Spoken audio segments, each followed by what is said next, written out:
Hello, this is Mark Tooley, president of the Institute on Religion and Democracy here in Washington, D.C. I'm also editor of Providence magazine, a journal of Christianity and American foreign policy. Typically, we host a monthly social hour at our D.C. office, but for obvious reasons, there is no physical social hour this week. No food, no drink, but we still have our wonderful guest and speaker, Ambassador Alberto Fernandez. So, Ambassador, thanks so much for joining us.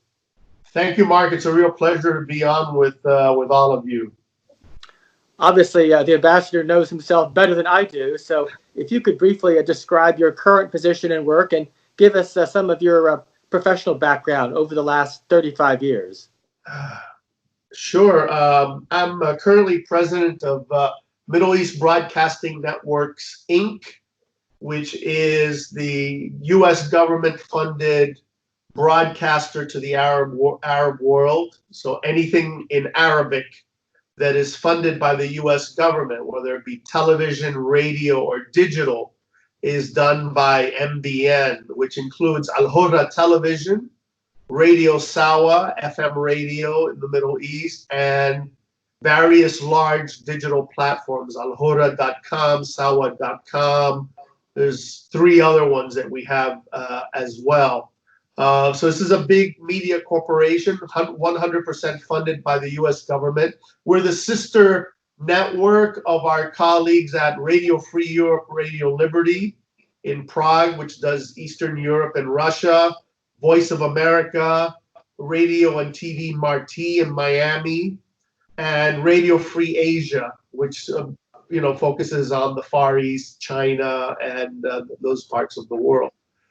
Before coming here, I was vice president at MEMORY, the Middle East Media Research Institute, and before that, I was a Foreign Service officer in the State Department for 32 years. In the State Department, you specialize in different cones, and I was what was known as a public diplomacy officer. I started out back in the 1980s in an organization which no longer exists, which was called the U.S. Information Agency, USIA. So that's my professional background. Now, I have to ask you, how is coronavirus affecting your current work?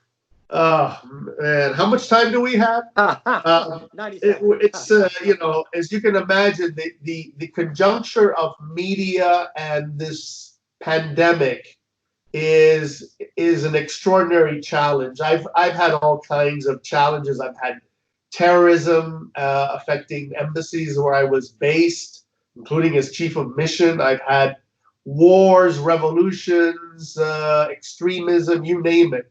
But I've never had a challenge as bizarre as this. We have 1,000 employees, both here in Northern Virginia and in the Middle East. And we broadcast 24/7. So we have all the problems that we're all living in our daily lives.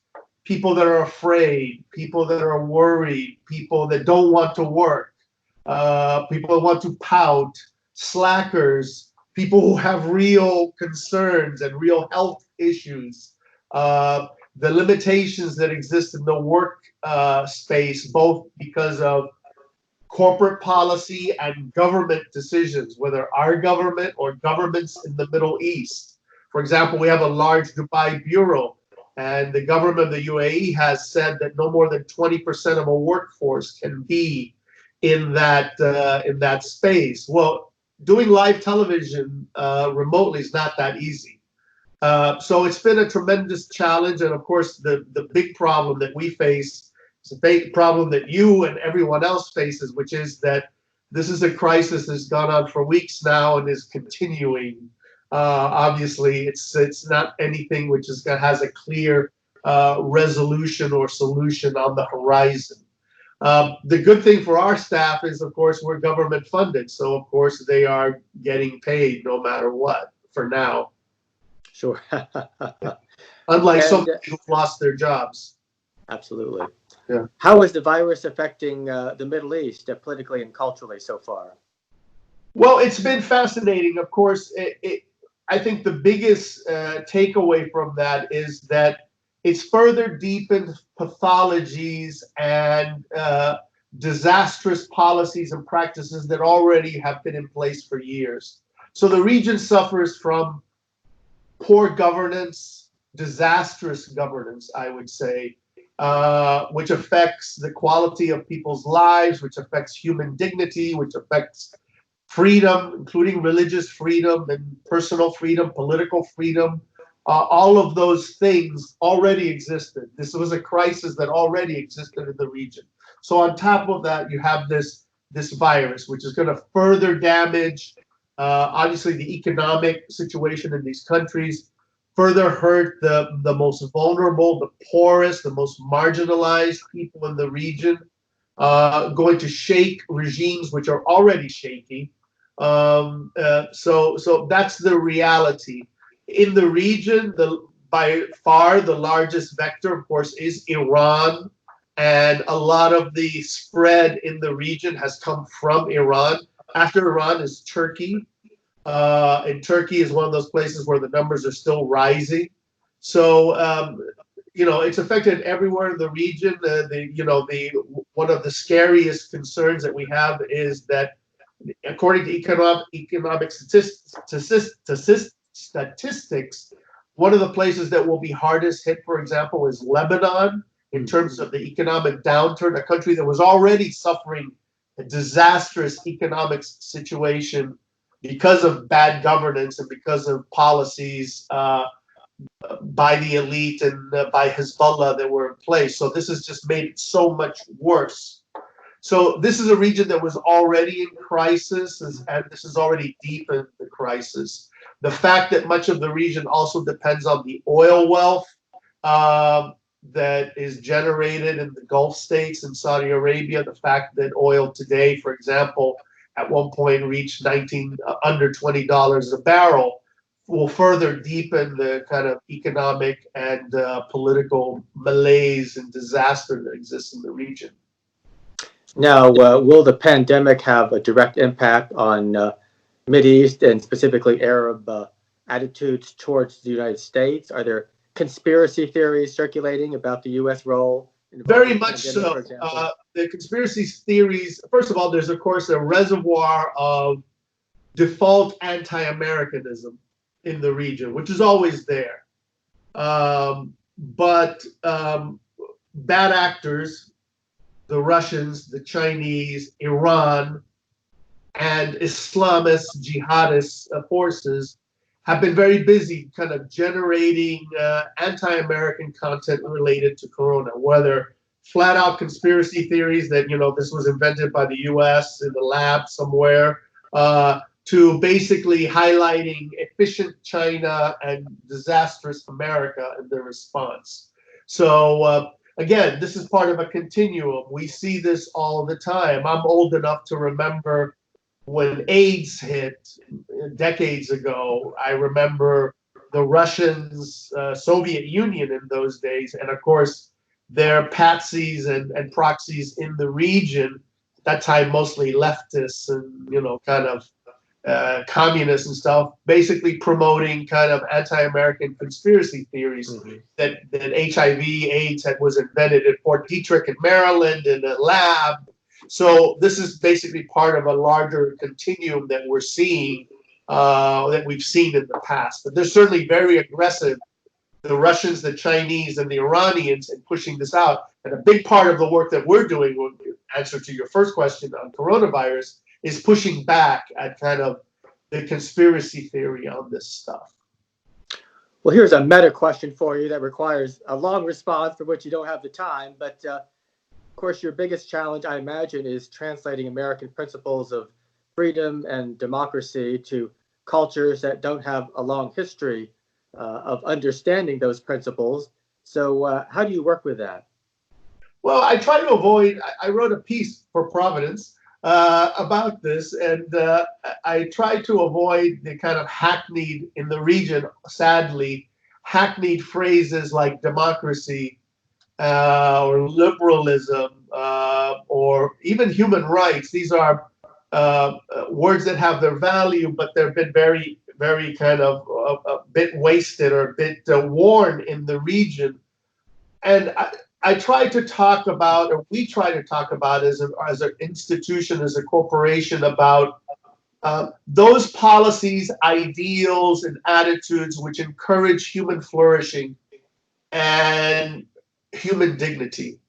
Obviously, that's something which is deep to my heart, deep to my faith, uh, deep to my Christian faith. I believe that flows whether you're a Christian or not. That flows in the types of societies and types of civilizations that we want to see, which are kind of benefit by a respect for the human individual, respect for the dignity of man created in the image of God. You know, I'm very much impressed by Tom Holland's book Dominion. It very much deals with this issue. So we try to model that in our programming. We try to very much talk about these things without kind of hitting them over the head, which I think would be totally counterproductive with the idea that you need to be like the Americans. First of all, I don't believe that. I don't think you need to be exactly like the Americans. There are plenty of values or plenty of things that happen in the United States today, which are abhorrent, which are no model for anyone, which exists not just in the United States but in the West. Kind of the disposability of human beings or the marginalization of human beings. That's not something to boast about, but certainly to promote broadly defined values related to human dignity and to the worth of human beings, of individuals, to kind of the least of these among us. That's something very much that we try to move. And I personally believe, no matter what administration is in power, that's very much in sync with foreign policy goals of the United States. My second to last question for you is looking back to the early part of your career. As a young man, you were based in Nicaragua as an American diplomat, and I think you had encounters with many religious Americans who came to Nicaragua during the 1980s, who saw the Marxist regime as their paradise or their nirvana, and you had to grapple with that as an American diplomat defending U.S. policy. What are your memories related to that, and how does that apply today in terms of how Christians can apply their faith responsibly and faithfully towards global statecraft? It's very vivid in my diplomatic career. In my memory, I was the press attaché of the U.S. Embassy, so I was the press officer. I was embassy spokesman. So I had to deal with the press, including Western press. There was a huge Western media presence in Nicaragua. Some of them were journalists, and some of them were something that's become very common now, which were activist journalists, people that were there because of an ideological affinity with the Sandinista regime.